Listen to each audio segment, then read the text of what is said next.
Hey, salut, c'est Goudrel. On est à Onslow, Québec, dans le bout de Couillon, Québec, Loxville, Couillon. Vous voyez ici, là, je suis chez Maximilien. Une cabane est en construction. C'est pas terminé, mais ça s'en vient bien. 2 étages avec un haut. Le haut, c'est pour l'eau d'érable, storer son eau d'érable qui va rentrer par la grande porte d'en haut. Là. Fait que ça va y faire une très belle cabane. Là. Shed à bois sur ce côté-là. Là.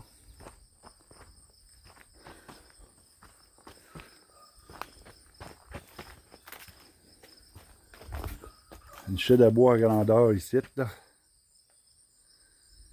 Fait qu'il va tout finir ça en planche. Vous voyez, il a commencé à finir les murs en planche. Là. Fait que anyway, l'évaporateur est rentré dans la cabane, mais il n'est pas installé en place encore. Là, parce que c'est pas terminé. Là. Ici, il va y avoir de l'électricité, puis il va y avoir de l'eau courante. Ça fait qu'on a enlevé les pannes tantôt. Là. C'est un 2x8 tôle inox. C'est flambant neuf, là. Ça n'a jamais parti encore, là. C'est flambant neuf. L'évaporateur va être installé, là, dans le coin, là. Lui, il veut l'avoir ici, car il y a des petits-enfants, là, puis lui, il a mieux de l'avoir, là, à peu près à 40 pouces du mur, là. Il va l'installer ici, là. Éventuellement, il va avoir le dôme. L'année prochaine, il va avoir le dôme. Il veut s'installer un dôme, mais pour cette année, il va juste récupérer la vapeur. Il s'est fait, regardez les murs, là. Il récupère la vapeur pour sortir ça dans le côté là. Il y a une porte en haut là. Là. Fait il va sortir sa vapeur par là pour cette année. L'année prochaine, il va y avoir un dôme. Fait que c'est ça, là. L'évaporateur comme tel, Maximilien m'a demandé d'y installer le Goudrel BHE dessus. Là. Ça va y faire un évaporateur là, qui va être capable d'aller chercher son maximum d'efficacité. Là. Au niveau de la combustion, puis au niveau de l'évaporation aussi. Là. Ça fait que, regardez en avant, là, il y a une trappe à l'air, là. Puis il y a une porte airtight là-dessus. Là. Vous voyez, là, c'est très bien fait, là.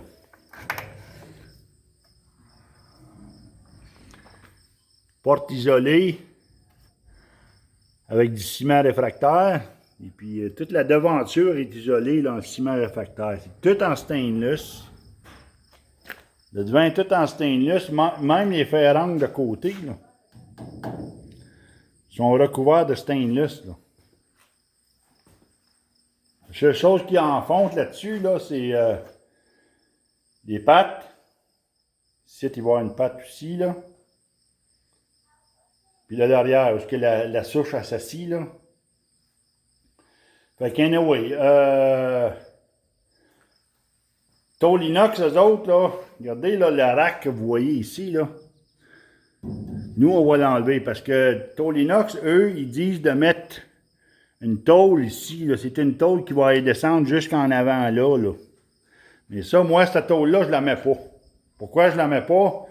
C'est à cause des creux de vague. Là. Si tu fais ça, là, ben, tu pourras pas te faire des bons creux de vague. Là. Bon, on va l'enlever. On enlève ça. On met pas la tôle du top. Et puis, on fabrique des creux de vague avec de la poussière de roche. Puis, on recouvre ça de laine. OK? Maintenant, pour l'angle de la montée, ben ici, là, à cause que la panne à pli, là, elle arrive ici, là, il y a une marque, là. Vous voyez la marque noire, là? Ben, regardez, là, si moi je pars avec un muret de 4 pouces en avant, puis que je veux faire une entrée de feu, mettons de 10 pouces, mettons 10 pouces dans la panne à pli, ben mon angle, là, elle va être pas mal moins à pic, là. Si tu veux, là, je vais perdre mon 45 degrés, là. Même ça va aller au-delà autour de peut-être 25-30 degrés, là. Fait que c'est trop long, là. Fait que moi, qu'est-ce que je vais faire? construis un muret 4 pouces de haut. Je fais un petit angle ici qui va arriver proche de 45 degrés. Je fais un deuxième muret à grandeur. Après ça, je vais faire mon angle de 45 degrés. Fait que ça va me permettre d'arriver à peu près là. Fait que ça va me faire une entrée de feu de 10 pouces dans le panoplie. Ensuite de ça, ben, en enlevant ça ici, ben, je vais être capable de me faire une descente qui va descendre. Puis la sortie de feu va avoir à peu près 8 pouces. Moi, j'essaie de me tenir le plus possible près de la grandeur de l'entrée de feu, puis la grandeur de la sortie de feu, pas mal pareil. Sauf que j'y donne un petit 2 pouces de moins à la sortie. Ça offre ça une bonne circulation des gaz. Puis on reste toujours pas plus petit que la souche, là, la sortie. Ça va donner une bonne circulation des gaz. Maintenant, entre la sortie et l'entrée, on va avoir la place pour se faire 2 creux de vague. 2 bons creux de vague, là, 6 pouces de creux à peu près, là.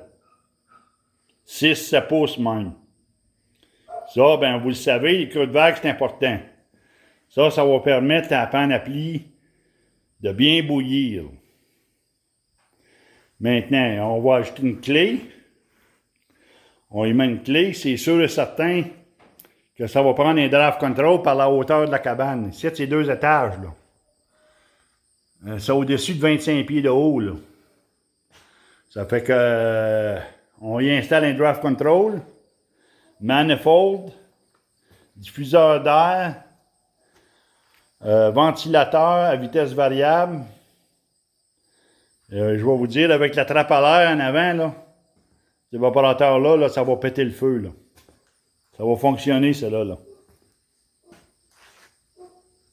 Ça va bien fonctionner.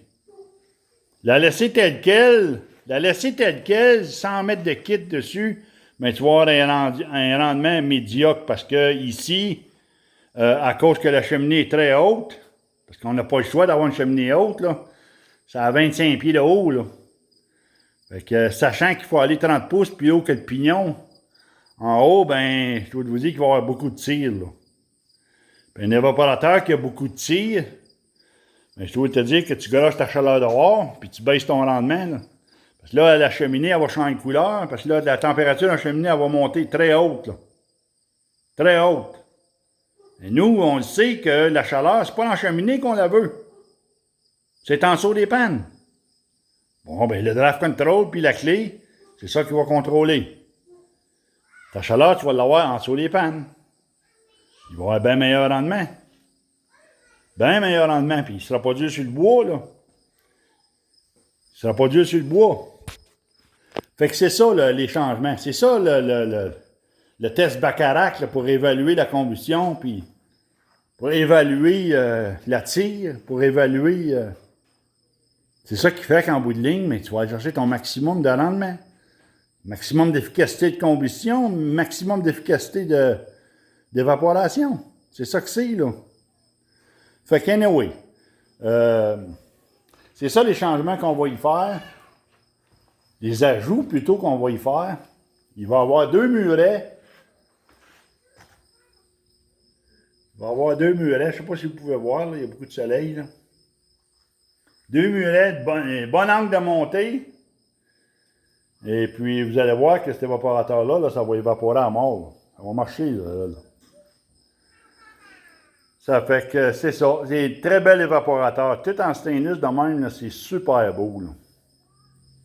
Super beau. Très bel évaporateur. Je dois féliciter Tolinox parce qu'ils ont fait une maudite belle job avec cet évaporateur-là. Là. Même les ferrangles de côté, là. Ils sont recouverts de stainless. C'est super beau. Là. Super beau. Ça fait que c'est ça, la petite vidéo que je voulais vous faire aujourd'hui. On a été tantôt, j'ai pas fait de vidéo, mais on a été tantôt évaluer son terrain, si tu veux, parce que Maximilien, il tentait de s'installer à Tubelure. Là. Mais malheureusement, il n'y a pas de pente. Là.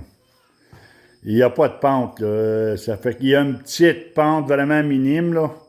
Ça fait que je vais y suggérer, lui-là, de s'installer sur pompe, là. Soit une pompe vacuum, ou soit une SureFlow, là, s'il veut l'essayer, là. Il peut essayer ça avec une SureFlow pour commencer. Puis après ça, ben peut-être graduellement là, aller pour une pompe à vacuum, là, mais en décours. Ça va être de son choix à lui. Là. Je vais lui faire des recommandations. Et puis on verra après ça. Là. Mais en décours, il veut l'essayer parce qu'ici, alentour de la cabane, il y a à peu près 200 entailles à chaudière.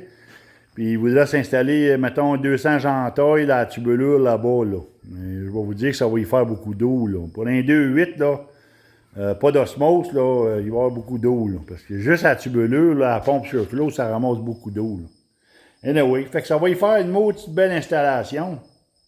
Maudite belle installation. Ici, il y a l'eau courante, vous l'avez vu, là. Sous pression, puis il y a de l'électricité, là, fait qu'il va s'installer une salle de bain de ce côté-là, puis ça va y faire une maudite belle cabane. Il va finir le plafond, là, puis en haut, il va mettre son réservoir d'eau. Il va renforcer ça ici, il va mettre des poteaux, là. Et puis, il va avoir son réservoir d'eau en haut, là. Ça fait que c'est ça. Petite vidéo aujourd'hui, là, pour le départ d'une nouvelle saison, parce qu'on calcule ça comme étant une nouvelle saison, là. On se prépare déjà, là. On est au mois d'août. On est le 22 août, je pense, aujourd'hui, là. Et on se prépare déjà là, pour la saison prochaine, pour la saison 2021. Là. Fait que les gars sont d'avance, puis je les blâme pas, là. On va être prêts pour la prochaine saison. Maximilien, ça fait plusieurs années qu'il fait du sirop d'érable, là.